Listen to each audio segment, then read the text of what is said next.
Con esta intervención concluimos el Congreso de Teología Espiritual y Psicología organizado por el Instituto Internacional de Santo Tomás de Aquino y San Juan de la Cruz. Dentro de la temática general del Congreso vamos a realizar algunas observaciones básicas en torno a la vida sacerdotal y religiosa tal y como son presentadas por Santo Tomás. En ellas se puede observar la sana integración entre diversos aspectos de la vida sobrenatural y de elementos que se engloban de alguna manera dentro de lo que hoy llamamos psicología. Vamos a centrarnos en dos cuestiones básicas: el seguimiento de la vocación religiosa o sacerdotal como llamada divina y la concepción de la paternidad espiritual, que es algo tan propio del sacerdote. La perspectiva que aquí desarrollaremos será eminentemente teológica, pero veremos que al hilo de la misma aparecen muchos aspectos interesantes para la psicología, especialmente para una psicología que no ignora el desarrollo de la vida sobrenatural en el hombre. Como bien sabemos, en el ámbito psicológico, en el que se pueden distinguir tantísimas tendencias, es esencial la visión antropológica que subyace. En muchas ocasiones nos encontramos con posturas psicológicas erróneas porque hay una antropología de fondo que es errónea. Una de las ventajas de seguir a Santo Tomás, también en psicología, es poder contar con una antropología bien fundamentada desde la razón y la revelación divina.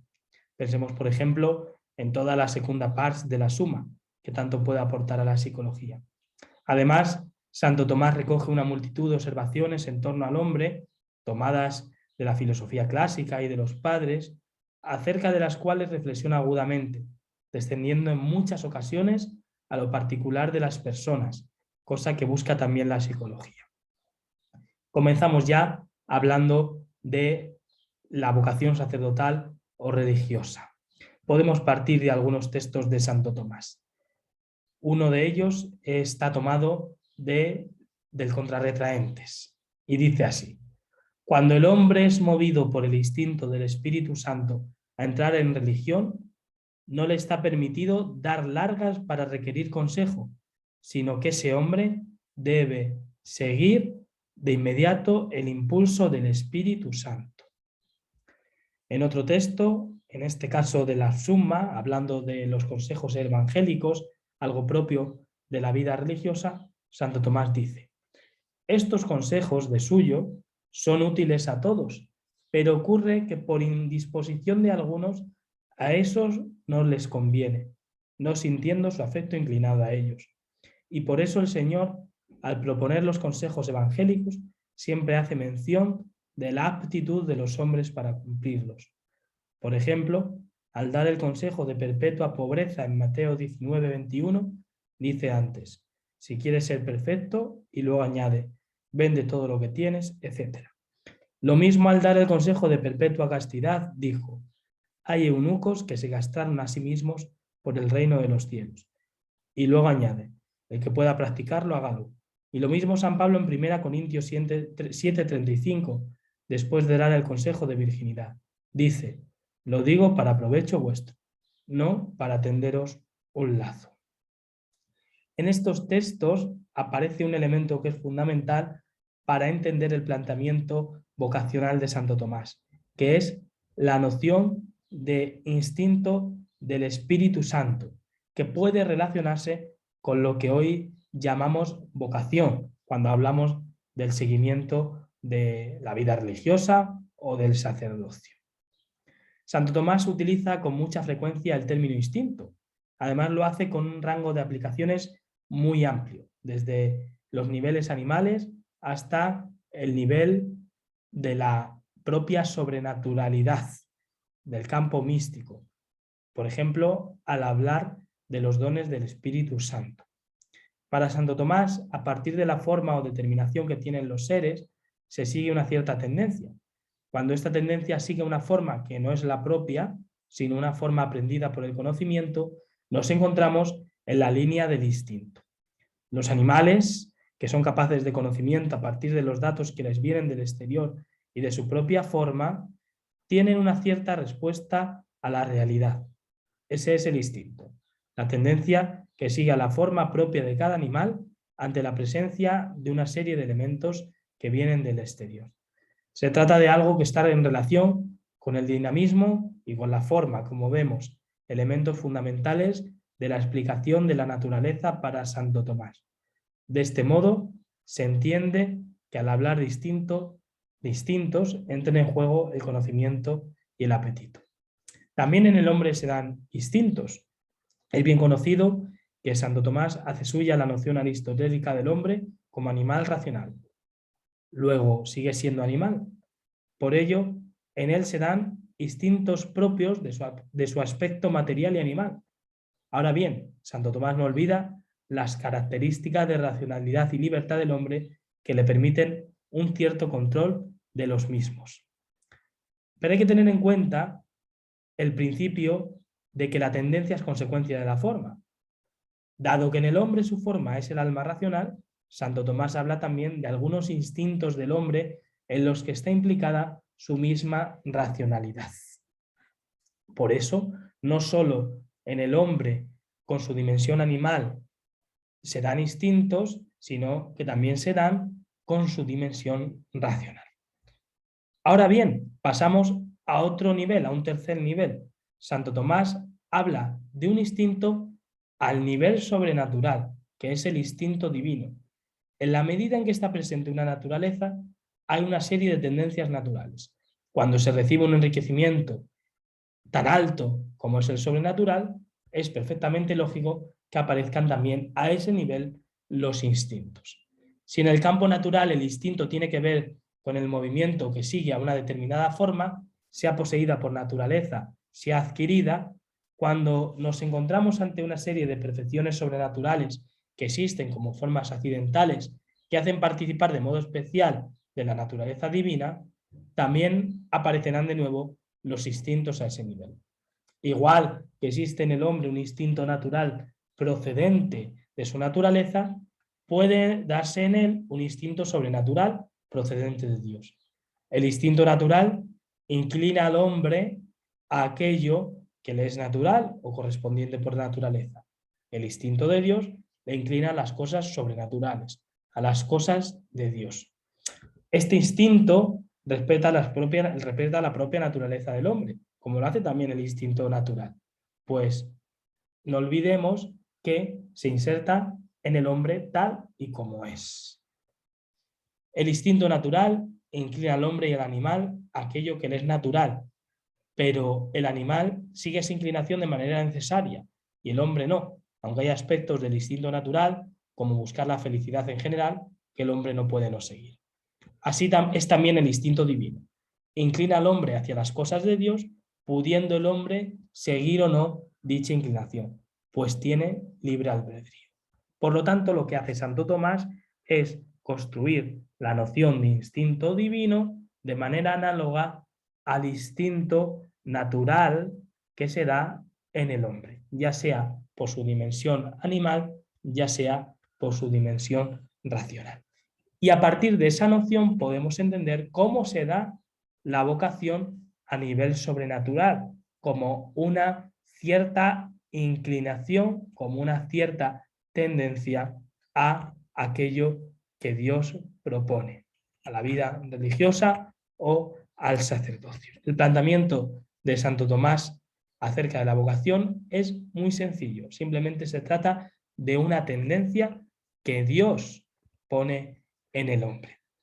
Ahora bien, una vez que se ha considerado esa tendencia, hay que considerar también si existen impedimentos para seguir la vocación sacerdotal o religiosa. En otra parte de la suma, en la segunda secunde, cuestión 189, artículo 10, en el cuerpo del artículo, se dice, hablando de la entrada en las órdenes religiosas: la deliberación larga y el consejo de muchos son necesarios en los asuntos grandes y dudosos, como dice el filósofo. Pero en aquellos que son ciertos y bien determinados, no se precisa consejo. Ahora bien, acerca de la entrada en religión, pueden tenerse en cuenta tres cosas. Primeramente, el mismo hecho de entrar. En cuanto a este, es ciertamente un bien mejor, y quien duda de esto contradice a Cristo que lo aconsejó. En segundo lugar, puede considerarse el ingreso en religión referido a las fuerzas de aquel que tiene intención de hacerlo. Tampoco en este sentido debe tener lugar la duda, puesto que quienes ingresan en religión no confían en poder perseverar por sus propias fuerzas, sino con la ayuda de la virtud divina. Por si hay algún impedimento especial, como puede ser una enfermedad, el peso de deudas, etc., entonces es necesario pensarlo bien y consultar con personas de las que se espera que sean una ayuda y no un obstáculo. En tercer lugar, puede considerarse el modo de entrar en religión y la orden que debe escogerse. Sobre esto puede pedirse consejo a las personas que no lo impidan. Por lo tanto, vemos que para Santo Tomás la vocación sacerdotal o religiosa es una inclinación. Luego la persona tiene que ver si existen ciertos obstáculos para seguir esa inclinación. Ha puesto como ejemplo una enfermedad o las deudas. Por lo tanto, el planteamiento vocacional de Santo Tomás es súper sencillo, porque no se trata de descubrir señales que indiquen que hay una vocación sacerdotal o religiosa, sino de considerar la inclinación que Dios pone en el corazón y luego ver si existe o no algún impedimento para seguirla realmente, para seguirla de manera efectiva. Por eso, el planteamiento de Santo Tomás acerca de la vocación puede ayudar enormemente tanto a aquellos que experimentan esta vocación como a aquellos que tienen que guiar a otros en el seguimiento de su vocación.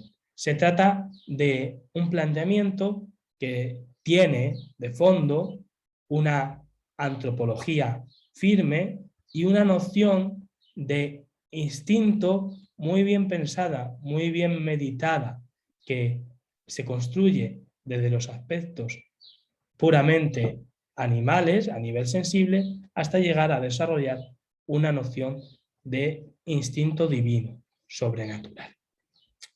Pasamos ahora a hablar del segundo punto que hemos enunciado, que es la paternidad espiritual. Si en el primero se podían ver implicadas algunas nociones propias de la psicología, como puede ser la noción de instinto o el ver las particularidades de una persona para seguir una vocación, aquí también veremos cómo al hablar de la paternidad espiritual también tiene en cuenta Santo Tomás ciertas cuestiones que entran dentro del campo de la psicología, aunque nosotros lo analizaremos desde un punto de vista eminentemente teológico. Padre es un término análogo, cuyo analogado principal se encuentra en Dios. Por eso llamar a Dios Padre no es aplicarle un término propio del orden natural de las criaturas, sino más bien al contrario. Es en Dios en que se cumple de un modo principal y propio la razón de Padre, y desde él se aplica a diversas realidades. Por eso dice Santo Tomás en la Suma: la expresión solo Dios es Padre abarca un doble aspecto, porque Padre puede atribuirse a la persona del Padre, y en este sentido la frase es verdadera, porque el hombre no es aquella persona. O puede atribuirse a la relación solamente, y en este sentido la frase es falsa, porque la relación de paternidad, aunque no unívocamente, se encuentra también en otros. En Contra Gentiles, acerca en una cuestión, en un capítulo en el que trata del sentido de los 7 sacramentos, en la parte cuarta, en el libro cuarto, capítulo 58, se explica la similitud entre la vida espiritual y la vida corporal. En la primera, al igual que en esta última, hay 3 cosas esencialmente necesarias para su perfección: la generación, el crecimiento y el alimento. Además, hay un elemento que es necesario de forma accidental, que es la recuperación de la salud cuando ésta se ha perdido. En relación con estas cosas, hay algunos que son propagadores y ordenadores y otros propagados y ordenados. Dice Santo Tomás: los propagadores y ordenadores de la vida corporal se consideran en 2 aspectos, a saber, según el origen natural, cosa que pertenece a los padres, y según el régimen político, mediante el cual la vida del hombre se conserva pacíficamente. Y esto pertenece a los reyes y príncipes. Pues así sucede también en la vida espiritual, porque hay ciertos propagadores y conservadores de la misma solo según el ministerio espiritual, al cual pertenece el sacramento del orden, y también según lo corporal y espiritual juntamente, que se realiza por el sacramento del matrimonio, por el cual el hombre y la mujer se unen para engendrar y educar la prole para el culto divino. Por lo tanto, el padre no es únicamente aquel que engendra y que por tanto se encuentra al inicio de la vida, sino también el que hace crecer y sana la enfermedad. Y esta es la tarea espiritual del sacerdote en la Iglesia y por eso se le puede llamar de un modo claro padre. Santo Tomás afirma, de hecho, de manera literal, que en la Iglesia el padre es el prelado, padre de familias, hace referencia al prelado de la Iglesia por tres características que debe manifestar: engendrar para la fe, educar para la salvación, custodiar para la seguridad. Para delimitar más aún el sentido tomasiano de la paternidad espiritual, podemos servirnos de un texto de la Suma. Así como en lo humano nuestro Padre participa con limitaciones de la razón de principio que se encuentra solo en Dios de manera universal, así también la persona que cuida de algún modo de nosotros participa limitadamente de lo propio de la paternidad, pues el Padre es el principio de la generación, educación, enseñanza y de todo lo relativo a la perfección de nuestra vida humana. En cambio, la persona constituida en dignidad es, por así decirlo, principio de gobierno solo en algunas cosas, como el príncipe en los asuntos civiles, el jefe del ejército en los militares, el maestro en la enseñanza, y así en lo demás. De ahí que a tales personas se las llame también padres, por la semejanza del cargo que desempeñan. La paternidad espiritual guarda una relación especialísima con la paternidad de Dios, pues al desarrollarse en el ámbito de la gracia, es una derivación de la misma. Todo aquel que en alguna medida cuida del bien espiritual de otro, ejerce un cierto modo de paternidad en dicho campo, en el campo espiritual. Ahora bien, en el presbítero hay, en virtud del carácter sacramental del orden, una particular configuración con Cristo y la Trinidad. Esto hace que represente también de un modo particular la paternidad divina en la Iglesia, pues no solo puede procurar, como tantos otros, el bien espiritual del prójimo, sino que ha sido establecido externamente en la Iglesia para ello. De este modo, hay una función de la paternidad espiritual que no podría realizar un laico, en cuanto que no posee la configuración con Cristo que el orden sacerdotal otorga. Juntamente con el carácter, el presbítero, el sacerdote, recibe la gracia sacramental que le permite desarrollar esta paternidad de modo conveniente. La gracia del orden configura aquel que la recibe con Dios de tal manera que al asemejarse a Dios por ella, lo manifiesta de un modo más adecuado. El ejemplo que ha de ofrecer aquel que es pastor de la Iglesia y que ha de acompañar a su enseñanza, ocupa un lugar fundamental en la paternidad que éste ha de desarrollar, pues la percepción del pastor como un padre facilita la asimilación de los ejemplos de vida que éste ofrece, ya que los hijos, dice Santo Tomás, imitan fácilmente la perfección paterna. Por eso concebir al sacerdote como un padre ayudará a imitarle en la vida espiritual. El ejemplo es uno de los aspectos a los que el Aquinate da una mayor importancia a la hora de enseñar. Se podría decir que ve como un derecho fundamental de los fieles el poder encontrar en sus pastores la vivencia de aquello en lo cual consiste la vida cristiana. Por eso, al comentar la primera carta a los tesalonicenses, donde se dice que los fieles deben imitar a los prelados, Santo Tomás matiza que para que esto sea posible han de tener que ser los prelados imitables. Por eso afirma también en segunda Tesalonicenses: los prelados no deben ser imitados en todo, sino en aquello que en ellos se ajusta a la regla de Cristo. Santo Tomás concibe el mismo gobierno como un ejercicio de paternidad. Por eso las órdenes se han de dar como un padre, como las de un padre que mira al bien del hijo o al de la familia. Esto es, al bien del fiel o el del conjunto de la iglesia. El presbítero, además, es padre por el ministerio y hermano por haber sido engendrado por Dios como el resto de fieles. Por ello, no se puede ser verdadero padre en la iglesia si antes no se es plenamente hijo de Dios por la gracia. Asimismo, el presbítero es hijo de aquellos de los que ha recibido previamente la fe. Dice Santo Tomás: los hijos de la iglesia primitiva son los apóstoles y sus sucesores.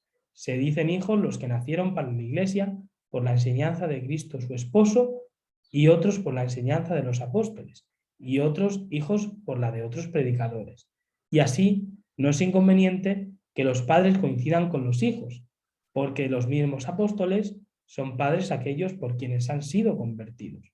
Algunos son padres e hijos a la vez. Así pues, todos estos han nacido, todos estos son nacidos a la iglesia. Un ámbito especialísimo en el que el presbítero ha de ejercer su paternidad, reflejando la paternidad del mismo Dios, que solo busca el bien de los hijos, es el penitencial. Y es aquí, al hablar de este ámbito, cuando Santo Tomás tiene en cuenta muchas consideraciones pertenecientes al campo de la psicología. El sacerdote perdona los pecados in persona Christi, en virtud de la potestad recibida, actuando como causa instrumental. Ahora bien, debe perdonarlos del mismo modo que Cristo los perdonó, con justicia y misericordia. Santo Tomás ofrece un importante desarrollo teológico acerca de esta cuestión al comentar el capítulo 2 de la segunda carta a los Corintios.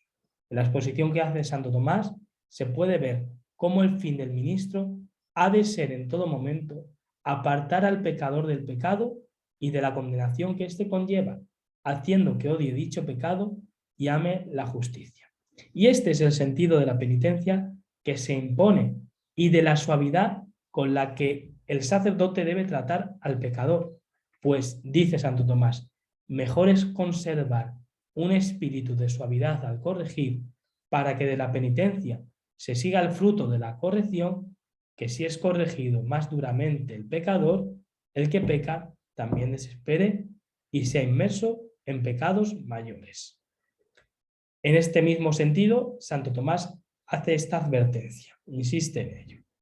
El diablo engañó a muchos, llevando ciertamente a unos a la perpetración de pecados, a otros a la excesiva rigidez contra los pecadores, para que si no puede tenerlos por la perpetración de crímenes, al menos destruir por la severidad de los prelados aquellos que ya tienen, quienes no corrigiéndolos misericordiosamente los inducen a la desesperación, y así destruye a estos e introduce a aquellos en la red del diablo. Como vemos, Santo Tomás tiene muy en cuenta cuál ha de ser o cómo ha de ser el trato del sacerdote para con los pecadores, para conseguir el efecto propio del sacramento de la penitencia, que es perdonar los pecados y apartar al pecador de cometer nuevos pecados. Podemos fijarnos también en las indicaciones que nos ofrece en Contraimpugnantes acerca del ministerio de la confesión y de los obstáculos a nivel humano que los penitentes pueden encontrarse a la hora de confesarse. Es un campo que Santo Tomás no ignora. Dice así: la experiencia ha demostrado que algunos apartarían de la confesión si solo pudieran confesarse con sus párrocos. Esto puede ocurrir por vergüenza, pues hay quienes se avergüenzan de confesar los pecados a sacerdotes con quienes viven a diario. Otras veces ocurre porque sospechan que los párrocos son enemigos de ellos. Puede finalmente ocurrir por otras muchas causas, por lo cual los prelados muestran buen sentido condescendiendo con la flaqueza de algunos, y para que no caigan en desesperación, los proveen de otros confesores. Como vemos, Santo Tomás tiene en cuenta la propia psicología de la persona a la hora de acercarse al sacramento de la confesión y no ignora que una dificultad para acercarse puede ser la vergüenza o el sospechar que el sacerdote que te escucha en concreto puede no quererte bien, o puede ser también el hecho de que muchos no quieran acercarse por otras causas, como pueden ser pues, el hecho de avergonzarse al tratarse de un sacerdote con el que viven a diario. Aquí Santo Tomás muestra una agudeza muy clara a la hora de entender el sacramento de la confesión y la actitud del penitente y las dificultades que éste se puede encontrar ante este sacramento. La gracia sacramental del orden juega un papel fundamental también en este ministerio de la confesión. La gracia sacramental que configura al sacerdote con Cristo, juez justo y misericordioso, en cuyo nombre perdona los pecados. Se trata de una gracia que santifica al ministro, pero que redunda en bien de los demás. Santo Tomás señala el bien que se puede derivar del trato personal del sacerdote con los fieles, siendo esto también un ejercicio de paternidad. Dice Santo Tomás, en algunos momentos vale mucho la predicación individual al modo de un padre. Todos estos aspectos que engloba la paternidad del sacerdote manifiestan la conexión que existe entre el sacramento del orden y la virtud de la prudencia, cosa que Santo Tomás señala tanto en el comentario a las sentencias como en la suma, aunque no desarrolla, pero es un elemento muy interesante porque sitúa la prudencia en el entendimiento práctico, donde se encuentra también el carácter sacramental, pues está orientada al culto divino y por lo tanto al obrar. Este sujeto común resulta, como digo, muy sugerente a la hora de profundizar en la relación entre ambas realidades, entre la virtud de la prudencia y el carácter sacramental. Por eso, Santo Tomás da mucha importancia a los aspectos que dependen de esta virtud en la vida sacerdotal. Como podemos observar, tanto al hablar de la vocación que experimentan algunos a la vida sacerdotal o religiosa, como al hablar de la paternidad, Santo Tomás tiene en cuenta muchas circunstancias que dependen de la propia estructura del hombre, que es cuerpo y alma al mismo tiempo. Y a partir de la antropología que Santo Tomás nos ofrece, se puede construir una auténtica psicología que pueda ayudar no solo a los psicólogos, sino también a aquellos que tienen una función paternal en la Iglesia, como son los sacerdotes.